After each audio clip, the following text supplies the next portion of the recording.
jadi kesempatan kali ini kami bakal ceritain pengalaman-pengalaman yang dialami oleh teman-teman kami yang agak mistis atau horor begitu. Halloween tuh mungkin di budaya barat itu tuh hantu-hantu pada keluar gitu. Kalau di Indonesia itu tuh ibaratnya Jumat Kliwon. Jadi kita Iya, biasanya ada tiap minggu. versinya gitu. Mereka setahun sekali Iya, ya. kita Aduh. tiap minggu gitu. Pantes lah Indonesia ini banyak hantunya ya teman-teman. Hmm. Banyaknya orang-orang yang menceritakan pengalaman mereka, yang kami pilih itu cuma satu aja yang paling serem teman-teman. Jadi yang bercerita itu namanya tuh inisialnya tuh S. Dia mau privasi jadi kita tidak sebutkan namanya gitu. Benar sekali. Dan juga untuk latar dan tempatnya mungkin nggak boleh sih. Iya, kami pasti rahasiain sih. Kalau nggak nanti kalian pasti kepo-kepo mau ke sana pasti kan. Kalau gitu cerita yang bagian pertama akan diceritakan oleh Gitu. Dito dan bagian yang kedua akan diceritakan oleh Bang Eman dan aku akan ceritain bagian yang terakhir. Nah, di rumah sakit si inisial S ini menjaga neneknya. Waktu itu jam-jam orang-orang sholat maghrib. Oh, berarti sekitar jam 6 malam gitu ya? Iya, jam-jam Sore. jam-jam 6 gitu. Nah, kebetulan di jam itu orang sepi karena orang masih sholat gitu. Nah, pada saat itu neneknya minta minum ke si inisial S nih. Hausan banget ini. Iya, neneknya tuh minta minum. Pergilah dia keluar. Nah, sembari dia jalan, tiba-tiba ada anak kecil yang bermain di lorong tersebut. Berarti pas maghrib ada anak kecil main-main di lorongnya. Pernah dengar nggak boleh keluar pas maghrib gitu? Iya, dulu pas kecil pasti dilarang sama mama keluar pas maghrib. Diikutinya lah si anak gadis itu. Sebelum itu dia terhenti langkahnya karena dia mendengar tangisan gadis di sebelah kuping kirinya. Oh, jadi dia pas lagi ngejar terus dia noleh ke ruangan yang ada suaranya itu ya. Iya.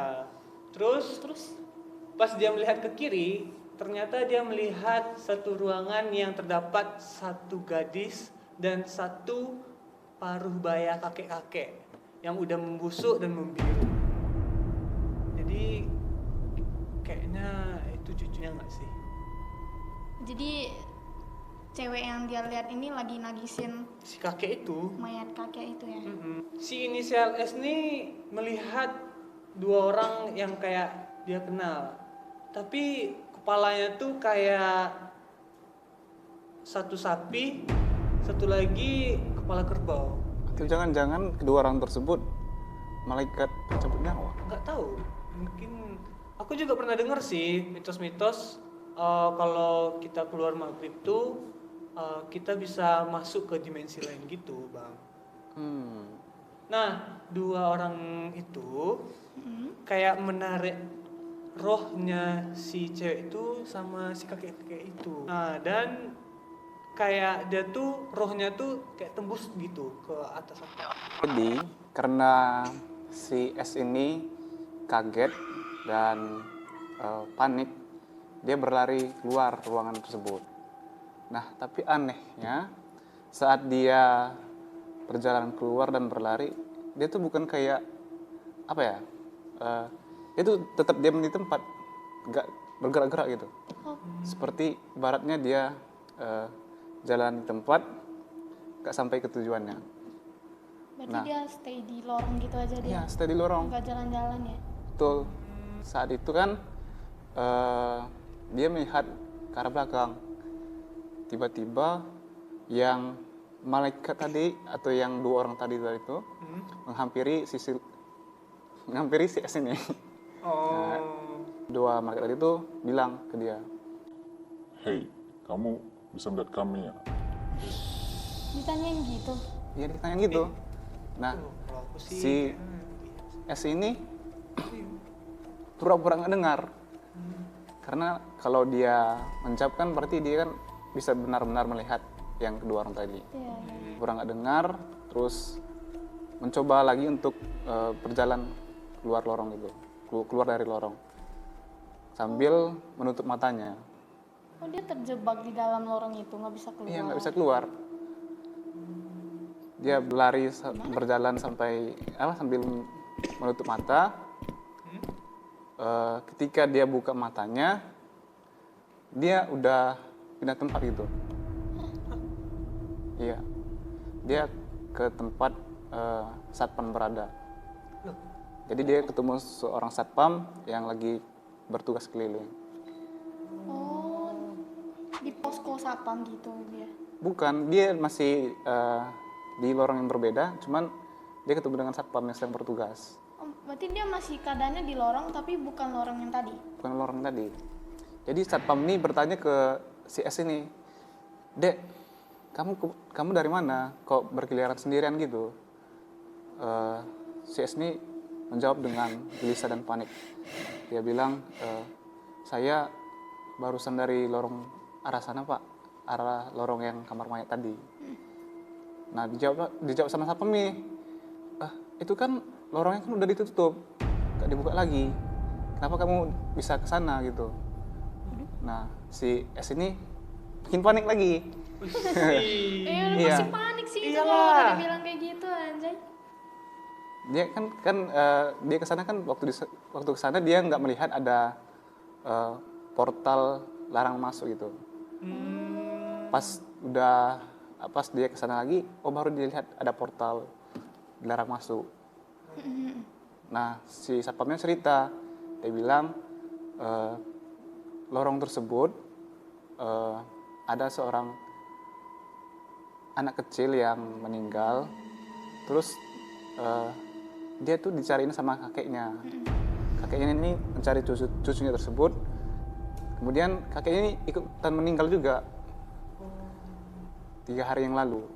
Nah, karena kejadian tersebut banyak kejadian mistis, ada cucu yang meninggal, terus kakek yang meninggal, makanya lorong tersebut ditutup. Oke.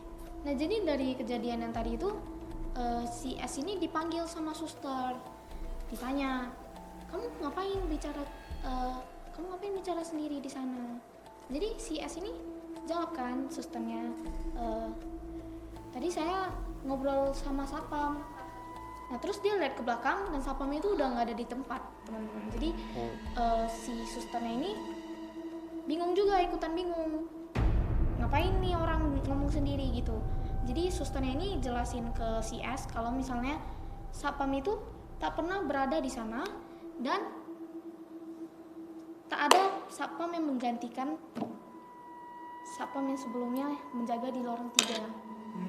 Karena satpam itu udah meninggal, teman-teman. Oh. Wow, Jadi Udah meninggal seram ya? juga. iya, udah meninggal sebenarnya. Jadi si S ini ngomong sama orang yang udah meninggal sebelumnya.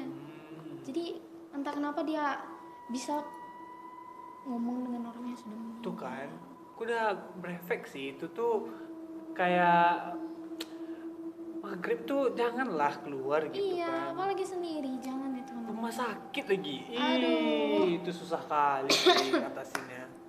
Benar banget sih. Aku kalau jadi dia, aku nggak bakal berani keluar sendiri. Sama, aku juga. Minimal aku nunggu sampai maghrib selesai sih baru aku mau Iya, keluar. jam tujuan lah. Setelah dia dipanggil begitu dan udah dijelasin sama suster, dia langsung balik ke ruangan nenek dia tadi. Ditemani sama susternya. Iya, bener banget. Jadi pas dia masuk ruangan, dia udah lebih lega karena di sana dia ada ketemu dengan anggota keluarganya yang lain. Jadi dia merasa suasana lebih ramai, jadi lebih tenang lah, nggak panik kayak tadi. Mungkin ya aku sih kalau di posisi si S nih udahlah dibawa kemana-mana, terus nampak muka kerbau apalah gitu. Iya, Aku ketemu malaikat penjaga nyawa. itu sih emang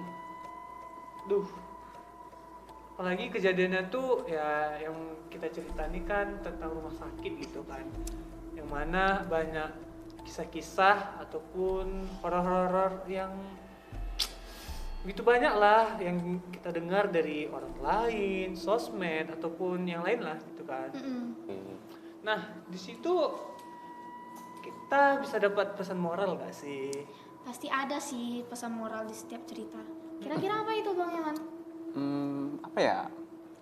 Kalau menurut aku sih dari pengalaman si S ini yang bisa diambil, tentunya kita harus kuat iman gitu. Benar-benar benar. Dan jangan memikirkan hal-hal yang negatif. Karena di saat kita sedang sendiri, terus pergi ke tempat yang sunyi, nah dan pikiran kita kosong,